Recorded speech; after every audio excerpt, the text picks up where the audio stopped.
Hola, hola, hola, ¿cómo están todos? Hoy vamos a desarrollar la última parte de la unidad 2 de nuestro programa. Pero antes vamos a hacer una recapitulación de lo que habíamos tratado en el encuentro anterior. Habíamos hablado de fundamentos axiológicos de la educación. Habíamos dicho que axiología es la rama de la filosofía que estudia los valores. Dijimos también que hay posiciones contrarias sobre la existencia o no de los valores. Tenemos dos teorías fundamentales: la teoría objetivista, que dice que realmente los valores existen independientemente de nosotros, independientemente que los descubramos o no, que el hombre no crea los valores, sino los descubre, y que hay todavía o puede haber todavía valores que se irán descubriendo a través de la historia.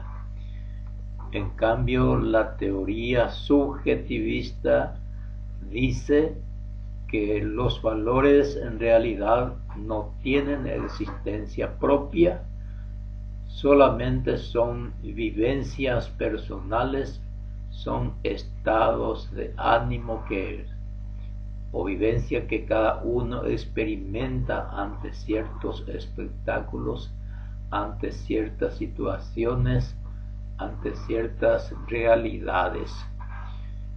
Pero habíamos dicho también que si hay algo que impresiona nuestra interioridad, nos causa agrado o desagrado, de hecho debe existir algo en las cosas que observamos.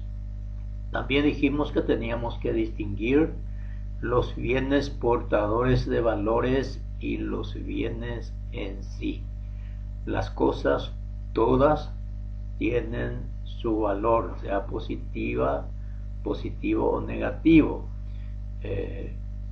Por eso el ser humano, dice, no es indiferente a las cosas, siempre tiene un estado de ánimo o una afección ante cierta o ante todas las situaciones de la vida.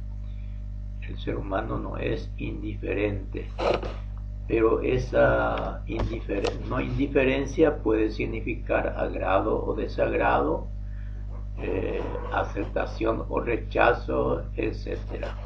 Por tanto, se puede considerar, y lo hemos dicho en la clase anterior, que existen los valores positivos y los negativos, o los antivalores.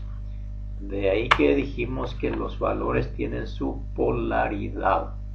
A cada valor corresponde un antivalor. Dijimos bello, feo, lindo, alto, bajo, etcétera, ¿verdad? Bueno, en eso consiste la polaridad de los valores. Aparte de la polaridad de los valores, dijimos que los valores también son históricos, porque son formados, o digamos, se va descubriendo a través del tiempo y se va adoptando como parte de lo que se aprecia dentro de la sociedad. También dijimos que los valores son trascendentes, en el sentido de que tenemos que transferir a nuestra vida, a nuestra vivencia, a nuestra conducta. No es suficiente conocer los valores, sino debemos vivirlos. Y esa es la importancia. No hay ninguna educación que pueda dar la espalda a los valores, pues la misma educación es un valor y un derecho fundamental del hombre en nuestra actualidad. Son históricos porque también se forma a través del tiempo. Los valores también son los fundamentos de las normas, de las reglas de conducta de la sociedad.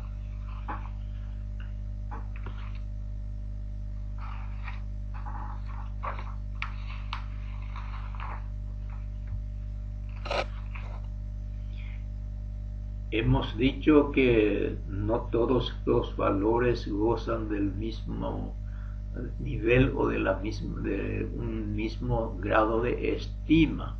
Hay valores, digamos, entre comillas, más valiosos que otros, y a eso llamamos esa gradación o ese diferente nivel de apreciación que se tiene sobre los valores. Lo llamamos jerarquía de valores. Hemos mencionado la jerarquía de valores establecida por Max Scheler, y quien considera en el primer nivel a los valores religiosos, en el segundo nivel a los valores espirituales, en el tercero a los valores vitales y en el cuarto los valores útiles. Los valores útiles son los que están en el nivel más bajo de acuerdo a la escala establecida por Max Scheler. Bueno, esto más o menos a grandes rasgos son los temas que habíamos desarrollado en el encuentro anterior, y ahora nos toca el tema que dice fases del proceso educativo. Fases del proceso educativo. La palabra fases nos lleva a pensar que hay distintas etapas, distintos pasos que se tiene que realizar. El término proceso también implica eso, el proceso o los distintos pasos que se producen en el acto educativo, que puede ser dentro del mismo ser humano que se educa.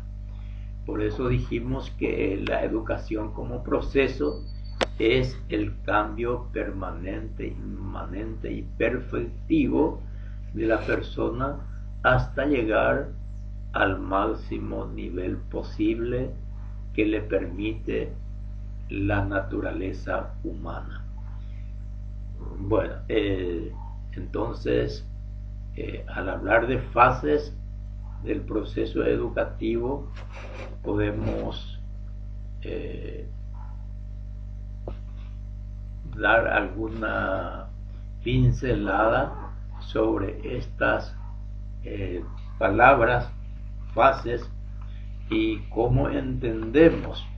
Vamos a dar una pequeña lectura aquí a nuestro resumen, que dice así: si se considera al proceso educativo como las operaciones de cambios que se operan dentro del educando, las fases serían las distintas etapas del crecimiento en cumplimiento de las leyes biológicas de cada ser vivo, en nuestro caso el ser humano, y el desarrollo de educando, en cuyo caso intervienen los intereses, la voluntad, la inteligencia, las instituciones etc.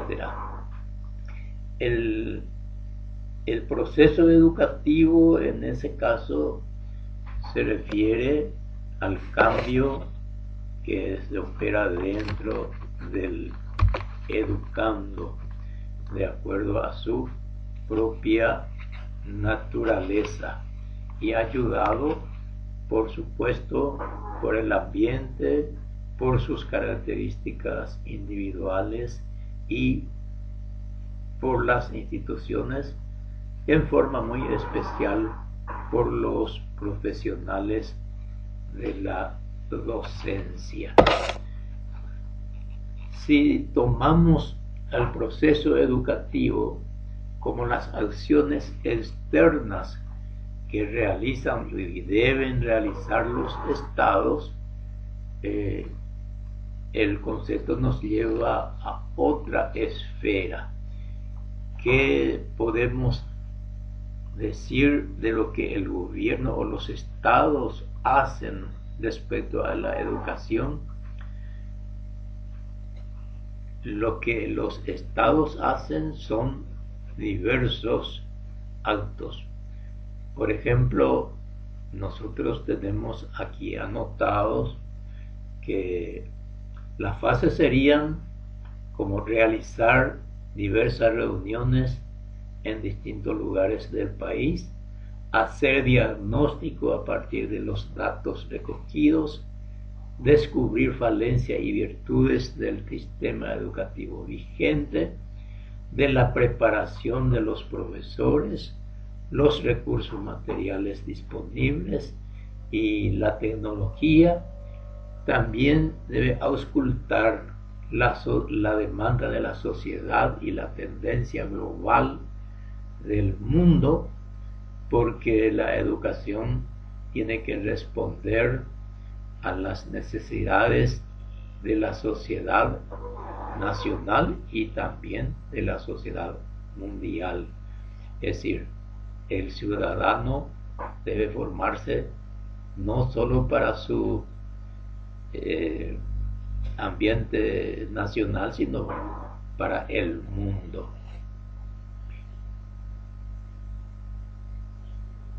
Si la referencia de fase del proceso educativo se refiere al proceso de enseñanza-aprendizaje, las acciones o las actividades, los procesos son muy diferentes, y eso nosotros los mencionamos o destacamos en el cuadro que está en la última página de nuestro resumen. Se refiere ya a la actividad o a las actividades del docente, y aquí encontramos fase de la tarea del docente. Dice, tiene sus dimensiones, que son contenido, es decir, qué es lo que vamos a enseñar. Se tiene que saber qué enseñar, para qué enseñar, cuándo y dónde enseñar, a quiénes vamos a enseñar, qué es lo que vamos a enseñar, con qué recurso contamos para enseñar, cómo vamos a utilizar esos recursos en la enseñanza, y luego evaluación del aprendizaje. Es decir, esas son las dimensiones de las actividades del docente antes de entrar en la clase, antes del desarrollo de la clase. Establecer objetivos, saber en qué tiempo, dónde y cuándo, a quiénes vamos a enseñar. Es muy importante reconocer las características del grupo alumno, saber específicamente los contenidos que vamos a enseñar, los discursos, los recursos técnicos y didácticos que tenemos para luego establecer la forma de evaluación. Esto se refiere a las dimensiones. Y en cuanto a fases se refiere, establecer aquí la planificación, la ejecución y la evaluación.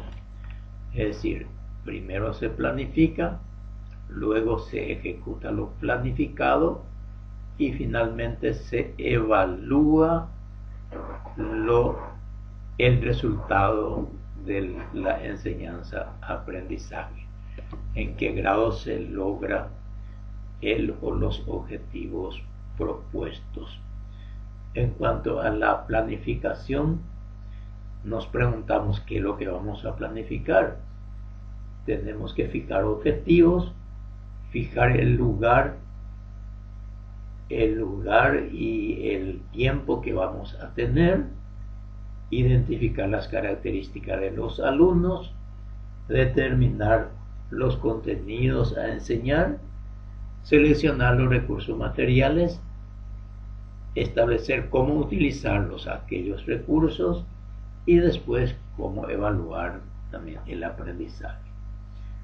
En cuanto a ejecución, se refiere a enseñar de acuerdo a los objetivos, enseñar en lugares y tiempos apropiados, es decir, la clase tiene que ajustarse al tiempo y al lugar.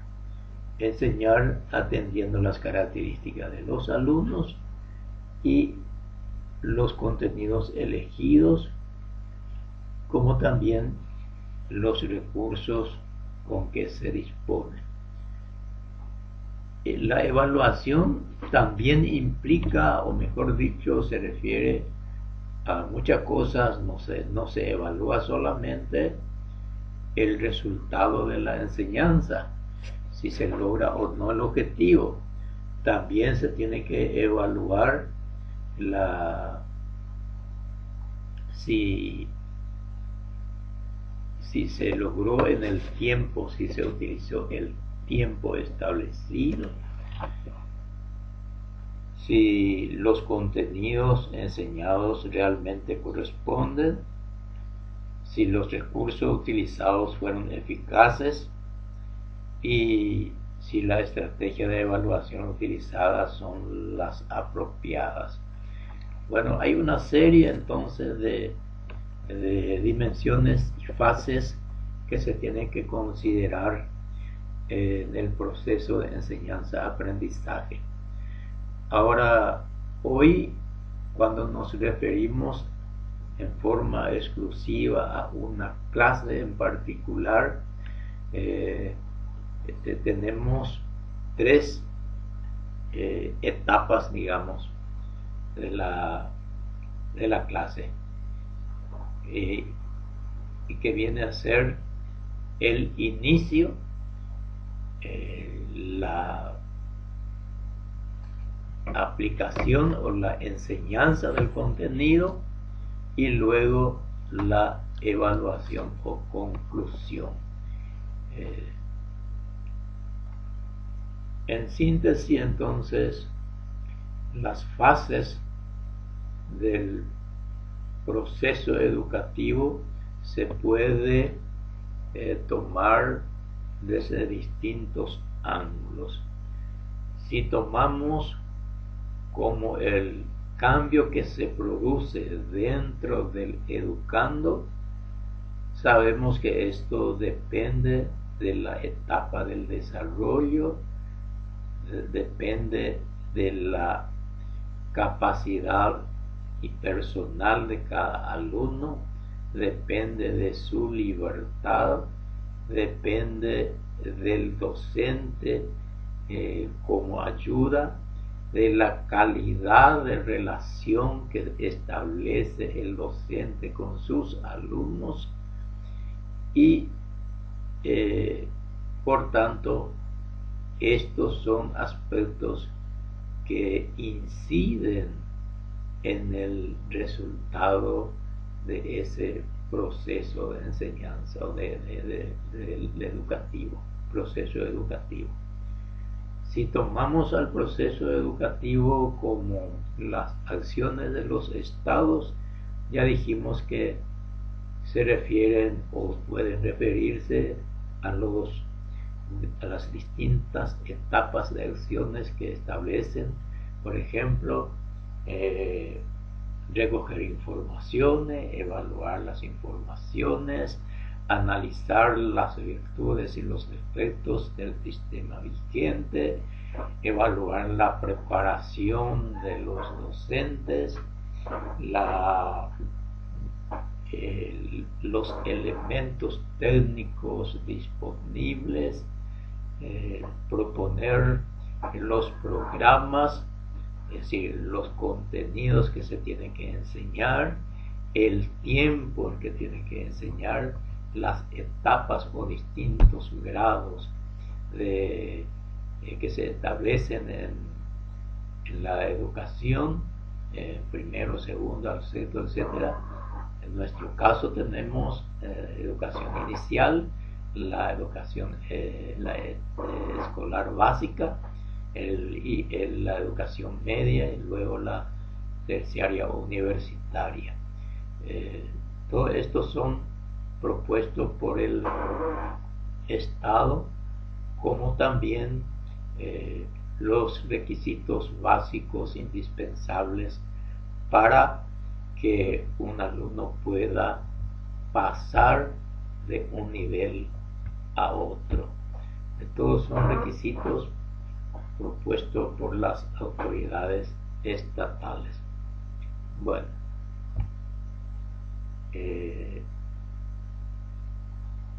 en síntesis, las fases del proceso educativo se puede tomar desde distintos ángulos. Tenemos bien claros todos estos aspectos en nuestro resumen. Los temas, o mejor dicho, los cuestionarios de evaluación que ustedes van a tener están elaborados exactamente teniendo en cuenta lo establecido o desarrollado en nuestro resumen que cada alumno tiene, o por lo menos deberían tener, porque yo había enviado. Bueno, hasta la próxima.